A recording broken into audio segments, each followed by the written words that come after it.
মানে গোটা গ্রামের মহিলা যত স্বামী যার গেছিল বাইরে সবাই সাজা পূজা করতে লাগলো। মানে পুরুষ যদি বাইরে থেকে বাড়ি আসে তো স্ত্রী শুনতে পেল যে আসছে, ওকে পরিষ্কার হয়ে যেতে হবে, একদম সব পরিষ্কার পরিচ্ছন্নতা করতে হবে, নতুন নতুন কাপড় পরতে হবে, আর নতুন সব ড্রেস ফ্রেস লাগিয়ে তেল টেল লাগিয়ে সিধা টিধা করে আর একেবারে ফেয়ার লাভলি ফেস ওয়াশ লাগিয়ে লিপ জল লিপস্টিক লাগিয়ে সাইজা কুজা একেবারে আসবেন। যেমন স্বামীটা বাড়িতে ঢুকলো আজকাল দেখবে ওরে বাপরে মনে হচ্ছে হিমামালানি ফেল, ও খুশি হয়ে যাবে, আল্লাহ মনটা ফ্রি হয়ে যাবে ভাই। আর স্ত্রীটা বিদেশ থেকে বাড়ি আসছে, ও তা করে চুলগুলাকে ঝাংড়ে মাংড়ে এদিকে পেস্টি এদিকে পেস্টি এদিকে পোহাতে মুখ ধনি কষাতে লাল ভরে আছে, কাল শাক দেওয়া ভাত খেয়েছে আর দাঁতে শাক লেগে আছে ভেদ ভেদে। বাড়ি এসে দেখে যে শালা বিদেশি ভালো ছিল, কেনে বাড়ি এনু রে। হ্যাঁ, ওটা স্ত্রীকে দেখে মনটা খুশি হবে, আনন্দ হবে, হবে যে ভাই। হ্যাঁ, তো এই লেভেল একটু সাইজা পূজা ফিট ফাটিয়া থাকতে হবে। ও কোনো মেয়ের সাথে কথা বলবে না। এই মেয়ে লোকের চালের লাগাবে একটা ছেলে অন্য ছেলের সাথে ফোন করছে, তখন বিয়ে শাদি করছে। এমনি যার जिस राग करा कहे ना যে अरे रात में जो औरत नहीं सजेगा, नया कपड़ा नहीं पहनेगा, खुशबू नहीं लगाएगा, अतर नहीं लगाएगा, तो कि उसका स्वामी जब घर में आएगा तो उसका बदबू सूंघेगा। যদি সেমনি রাগ কহে না, কথাটা হকে কথা বলছে ভাই নাকি, যে ওর ঘাম আর শরীর বাড়ি আছে, ওর ঘাম শুনবে তখন আলাদা করে সব পেড়া মাটিতে সুদা গেল, যা তোর গোষ্ঠীকে বেচা কেনে বুঝে না আর শুধবো। কথা হচ্ছে চলার দোষে আইগনা টেঁড়া হয় ভাই, মানুষের লেগে আইগনা টেঁড়া হলে মানুষকে যে আইগনাটা টেঁড়া হয়ে গেছে, আইগনা টেঁড়া কোনোদিন লয়, ওর চলার ঢং নাই বলে আইগনা টেঁড়া নাকি। তো তুমি সাজা পূজা করবে না, পুরুষকে খুশি করবে না, তোমার স্বামীকে সন্তুষ্ট করবে না, তোমার স্বামীটাকে তুমি আদর করবে না, সহাগ করবে না, মনটা খুশি করবে না, তো কি তোমার স্বামী এসে তোমার বদবু শুনবে, ঘাম শুনবে? হ্যাঁ, তো কথা হচ্ছে মায়েরা ভালো করে শুনেন, আমি এটা খারাপ কথা বলছিলাম, এটা আপনারাকে আমি শিক্ষা দিচ্ছি যে স্বামী কোথা থেকে আসবে। আরে অন্তত তুমি সিধা টিধা করো, মুখখানে সকালে একটু ফেস ওয়াশ, একটা ফেস ওয়াশ সবাই কিনে দেবেন, একটু মুখটা ধুবে, মুখটা ফ্রেশ হয়ে থাকবে, তারপরে একটু তেল মেল লাগিয়ে পাউডার থাকলে পাউডার লাগিয়ে একটু সেজে খুঁজে স্বামীর আগা দিকে থাকবে। আর যখনই স্বামীর সাথে কথা বলবে হেসে হেসে কথা বলবে, একটু মিষ্টি হাসতে হবে, মুচকি হেসে কথা বলবে, হিমালয়ের মতো একটু ঘাড় ঝুঁকিয়ে কথা বলবে, খুশি হয়ে যাবে। পুরুষটা পাগলা হয়ে যাবে, মাঠি যেতে চাইবে না, বিদেশও যেতে চাইবে না, গেলে বুঝতে পারছেন। আর আপনি খুশি থাকবে পুরুষটা। তো মেয়ে ছেলে কি দেখেন, কালো নারী কালো গায়ের দুধের গুণ বলে কত জন, আর কালো নারীর জবান মধুর মতন পাগল করে মন, কালো নারীর জবান মধুর মতন পাগল করে মন। কালো নারীর একটা স্টাইল আছে ভাই, ও হাঁটবে তার একটু স্টাইল করে হাঁটবে, আর কথা বলবে তো একটু স্টাইল করে বলে, কালো মেয়ে দেখে লোক পাগলা হয়ে যায় বেশি, বুঝতে পারলেন। তো কথা হচ্ছে একটু স্টাইল করে হাঁটেন, পুরুষকে খুশি করেন, সন্তুষ্ট করেন, তোমার স্বামীর সেবা করে বিদেশ থেকে বাড়ি আসলো, ওর আগা দিকে একদম মুচকি হেসে খাড়িয়ে যান, ওকে সালাম দেন, মোসাফা করেন। স্ত্রীর সাথে মোসাফা করা কি না যাই যাচ্ছে? স্ত্রী আমার স্ত্রী মোসাফা করবো মানে মোসাফা করা একদম হাতকে দেন, ওকে মা স্ত্রীও খুশি, আপনিও খুশি। 6 মাস লম্বাস থেকে বাইরে থেকে বিদেশ থেকে বাড়ি আসলেন, মন ফ্রি হয়ে গেল একবারে নাকি। তো স্ত্রীকে স্বামীকে খুশি করতে হবে, সন্তুষ্ট করতে হবে, স্বামীটার সেবা তাবেদারি করতে হবে, স্বামীকে খুশি রাখেন মায়েরা আমার, বোনের আমার, তাহলে তোমার স্বামী। আর আপনারা যে স্ত্রীটাকে নিয়ে এসছেন, নিয়ে আসবেন, পুরুষ জাতি বলবে যে আমরা স্ত্রী নিয়ে এসছি, তো স্ত্রীটা আপনি নিয়ে এসছেন ভাই, আপনাকে যে মেয়েটা দিয়েছে, খারাপ মেয়ে দিয়েছে আপনাকে, অচল মেয়ে দিয়েছে আপনাকে, কত সুন্দর মেয়েটা আপনাকে দিয়েছে, কত তেল সাবান মাখিয়ে, কত খিলিয়ে পিনিয়ে ভালো করে আদর যত্ন করে মানুষ করে আপনাকে দিয়েছে মেয়েটা, তাইনি? তাহলে আপনার মেয়েটা যখন আপনি দিলেন, আপনি যখন পরের একটা মেয়েকে নিয়ে আসলেন, তো মেয়েটার এই বাড়িতে আপনার সাথে এর আগে দেখা হয়েছিল, চিনার হয়েছিল, পরিচয় হয়েছিল, কোনোদিন হয়েছিল ভাই? কোনোদিন দেখা সাক্ষাৎ হয়নি, হঠাৎ জীবনের প্রথম আপনার দেখা হচ্ছে, বেসর রাতে সোহাগ রাত্রিতে আপনার দেখা সাক্ষাৎ হচ্ছে। তো মেয়েটার কি আছে আপনার বাড়িতে, কি আছে? অন্য বাবার বাড়ি থেকে চলে এসেছে, বাবার বাড়ি থেকে মেয়েটা এসেছে, বলে এখানে কেউ নাই। ভেতের তো এমনি আর উড়ো পাড়া করছে, এমনি কাঁদছে রে ভাই।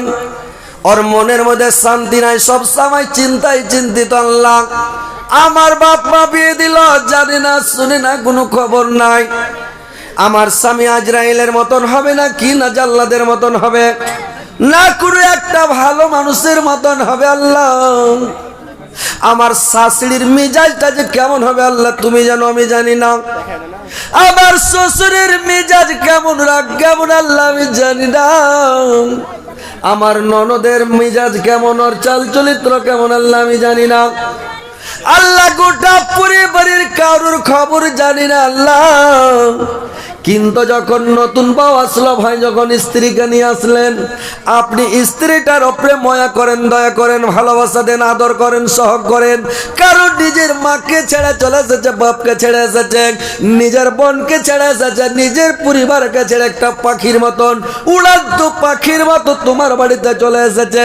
আর স্ত্রীটাকে পেয়ে যদি আপনি আদর না করেন, সহগ না করেন, যদি ওকে একটু ভালোবাসা না দেন, আদর না দেন, তো এই স্ত্রীটার মনটা কি বলবে? সব সময় আর ভিতর কানবে, ও একটা মাজলুম, ও একটা ইয়াতিম বাচ্চার মতন রে ভাই, আর কোনো শক্তি নাই। কত খেপা পুরুষ দুনিয়াতে আছে, স্ত্রীটাকে নিয়ে আসা ওই দিনই ঠাটে যা পাটাপাট চড়াইছে সোহাগ রেতে। লোক আছে এরকম ভাই, মারছে সোহাগ রেতে দিন মারছে পাটাপাট। এক খেপা বিয়ে করে লেসা কি করেছে জানেন? ওখানে যাই শোন, ও খালি এক পা দুবা করে হেলা হেলা ডেজাইছে, চোখ আমাকে চোখ মুখ দেখে তো আজরাইলের মতন লাগছে রে ভাই। স্ত্রীরা বুঝছে, কাছে যখন এসছে, ওর পাশে যখন এসছে, তখন করেছে কি বোঝায়, এই সালাইটা দে, টেবিলের উপরে সালাই, বলে সিগারেটটা দে, সিগারেট ধরা যায়। দু তিন টান লিয়ে তখন সেটাই তোর হাত খান দে, হাত খান দিয়েছে, ওই সিগারেট টর তেলাতে আগুন ফান ঠেকেছে। ও আমাকে বোঝায় বেল খুলবো নাকি? ওইটা বেটি ছেলের ভিত্তিটা কি করবে? ও তো মনে ভাববে যে গোর আজাব শুরু হয়ে গেল, কবরে মরার পরে গোর আজাব শুরু হয়। ও তো ভাববে আমার এখনই আজাব শুরু হয়ে গেল। কোমর থেকে বেল খুলে পাঞ্জরে রেখে দিলে, টেবিলের উপরে দেখো যে ফের হাত দে, ওই সিগারেটের ছেঁকিয়ে দিছে হাতে, ছেঁকিয়ে দিছে হাতে। তো ওই মেয়েটা কি বলবে? খবরদার স্ত্রীর ওপরে জুলুম করবেন না। ওরা হচ্ছে মজলুম, ওরা হচ্ছে দুর্বল, ওরা হচ্ছে কমজোর। ওরা কমজোর করে যদি আল্লাহ তৈরি না করতো ভাই, তো আমাদের পুরুষ জাতির সেবা করতে পারতো, করাজি খিদমত করতে পারতো না। আপনাকে 3 পাল্টি দিয়ে কেতা কাত মানজাতে দুটা লাদ দিয়ে উড়িয়ে যেত। কিন্তু আল্লাহ ওরাকে কমজোর করেছে, দুর্বল করেছে। মারো, গেল দাও, যে করো, খাইতে কম দাও, যে করো, তোমার বাড়িতেই থাকবে ও। কেনে? আল্লাহ ওরাকে কমজোর করে তৈরি করেছে, দুর্বল করে তৈরি করেছে। তো ভাই, স্ত্রীকে কোনোদিন মারিয়েন না, স্ত্রীর উপরে জুলুম করিয়েন না। একটা কেলার গাছকে মারা আর স্ত্রীকে মারা, 2 কিল মেরে দিল, কিছু বলবে? কিছু বলতে পারবে ভাই? ও তো নাচার লোক, বেচারি নাচার। কেন মারবেন স্ত্রীটাকে? কি দরকার মারার আপনার? আপনি ওকে ভালোবাসা দেন, ওর কাছে ভালোবাসা নেন। ও যদি কোনোটা না জানে, ওকে শিখান। আপনি ওকে মানুষ করেন, আপনার ঢাঁচাতে তৈরি করেন। বুঝতে পারলেন? এই যে ছাড়া বেটি ছেলেকে যদি বিয়ে করলেন, ও আলাদা পুরুষের সাথে ছিল, আলাদা ঢাঁচাতে ছিল।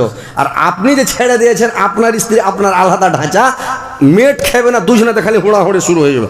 মানে ওর ঢাঁচায় চলে সাধনা আছে, এর ঢাঁচাতে চলে সাধনা আছে। তখন দুজনা দুধকে টানাটানি, মানে ওর ঢাঁচা, এর ঢাঁচা, তখন ওই হুড়াহুড়ি, বিছানে সুইটা কান্নি মারামারি শুরু, হুড়াহুড়ি মারামারি শুরু হয়ে যাবে। কেনে? যে এই যে দুজনা দু ঢাঁচাতে চলে সাধনা। তো স্ত্রীটাকে মানিয়ে নিতে হবে, শিখিয়ে নিতে হবে। আপনি স্ত্রীকে মারিয়েন না ভাই, গরু পিটা করে পিটিয়েন না, মারিয়েন না, কষ্ট দিয়েন না। বেচারি বাবা কত কষ্ট করে মানুষ করে আপনাকে দিয়েছে বলেন, একটা চড় মারেনি।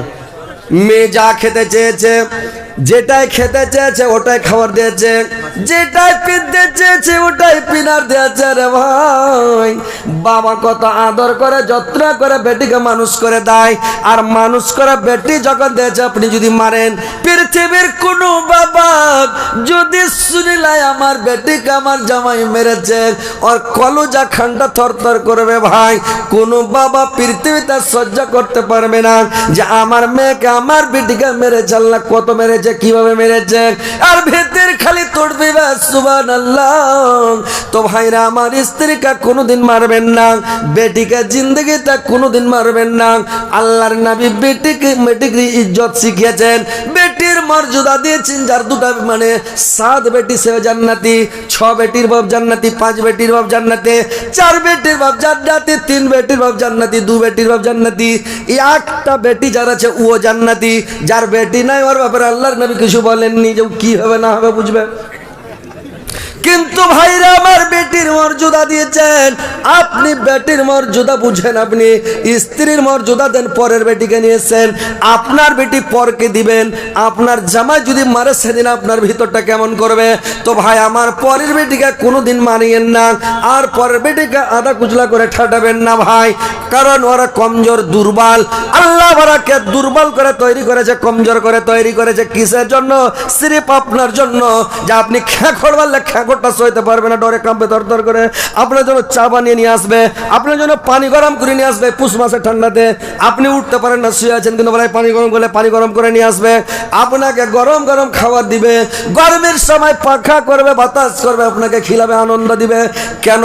আপনার সেবার জন্য, তাবিদারির জন্য, খিদমতের জন্য আল্লাহ পাক তৈরি করেছেন নারী জাতিকে। ভাই আমার তো কথা হচ্ছে, নারীকে ভালোবাসেন, স্ত্রীকে ভালোবাসেন, একটু ভালোবাসা দেন। আল্লাহর নবী বলেছেন তুমি স্ত্রীকে কত ভালোবাসো। আল্লাহর নবী নিজে দেখিয়ে দিয়েছেন যে তুমি স্ত্রীকে কি করবে, স্ত্রীকে সাথে নিয়ে খাও, স্ত্রীটাকে সাথে নিয়ে খাও। একটার মহব্বত বাড়বে, ভয় ভাঙবে, শরম কাটবে, আর স্বামীর সাথে প্যার মহব্বত ভালোবাসাটা বেড়ে যাবে। আল্লাহর নবী যখন স্ত্রীটাকে নিয়ে খেতেন, আয়েশাকে সঙ্গে করে নিয়ে যখন খেতে বসেছে, তো আল্লাহর নবীর কয়টা? 3টা জিনিস প্রিয় ছিল রে ভাই। কি কি 3টা জিনিস প্রিয় ছিলেন? 1 নাম্বার, আল্লাহর নবী স্ত্রীকে খুবই ভালোবাসতেন ভাই। তাহলে স্ত্রীকে ভালোবাসা নবীর সুন্নাত, স্ত্রীকে ভালোবাসা আমাদের সুন্নাত। যদি স্ত্রীকে ভালোবাসে এটা সুন্নাত। আল্লাহর নবী সেন্টকে খুব ভালোবাসতেন, খুশবু আতরকে খুবই ভালোবাসতেন। আল্লাহর নবী সেন্টটাকে খুবই ভালোবাসতেন। আল্লাহর নবী হাড্ডিওয়ালা মাংসকে খুবই পছন্দ করতেন। এই 3টা জিনিস আল্লাহর নবীর প্রিয় ছিলেন।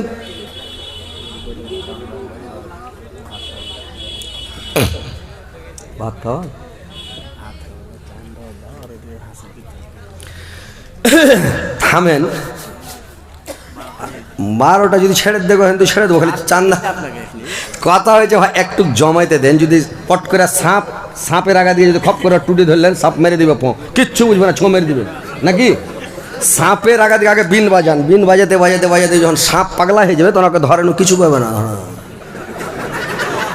তো এখানে যদি চট করে বলি ভাই দাম দাও, তো এর আগে হয়ে যায়, কিছু মজাই পাইল না হজরত আলীর কাছে, আর হঠাৎ করেছে দান দাও। তো একটু থামেন, ইনশাল্লাহ আমি একটু মজিয়া টজিয়া নিয়ে আসি, একটু মানুষের মনটাকে গলিয়ে টলিয়ে নিয়ে আসি, একটু শোনাই, তাহলে এরা বাড়ি যাবে, স্ত্রীও খোঁজ হয়ে যাবে, দেখলি মুস্কুটি মেরে হাসবে। আপনারা বাড়ি যাবেন, আপনারাও স্ত্রীকে দেখুন একটু মুস্কুটি মেরে হাসবেন, বুঝতে পারলেন? ভাইকে দেখে যদি এক ভাই যদি আর এক ভাইকে দেখে একটু মুস্কুটি মেরে হাসে, তো 10টা নেকি ওর আমলনামাতে লেখা হয়। 3টা অফার দিয়েছে আল্লাহ পাক, যে যদি মানুষ ভাইয়ের সাথে বৈশা খায়, এটা কিয়ামতের দিন হিসাব নেবে। 2 ভাই, 3 ভাই, 5 ভাই, 7 ভাই, জয় ভাই খায়, কেউ হিসাব মানে এটা হিসাব আল্লাহ নেবে না। আর রমজান মাসে যেটা সেহরি খায়, ওই সেহরির হিসাবটা আল্লাহ নেবে না, এটা একটা অফার, কিয়ামতের দিন হিসাব নেবে না। আর যেটা দিয়ে ইফতার করা হয়, ওই জিনিসটার হিসাব আল্লাহ নেবে না। স্ত্রীকে দেখে আপনি যদি একটু মুস্কুটি মেরে হাসা উঠেন, তাহলে আপনি 10টা নেকি পাবেন। স্ত্রীর কপালে যদি একবার চুমন দিয়ে দেন, কিস করেন, তাহলে 10টা নেকি পাবেন। তাহলে দিনে 10 বার করলে 10 10 100, একটা নেকি কিয়ামতের দিন ভেঙে গেলে আপনি টাপিয়ে বেড়াবেন গোটা হাসরের মাঠে। আর আপনি যদি দিনে 1 বার 2 বার করে কপালে কিস করেন, তাহলে 10টা করে নেকি পাবেন।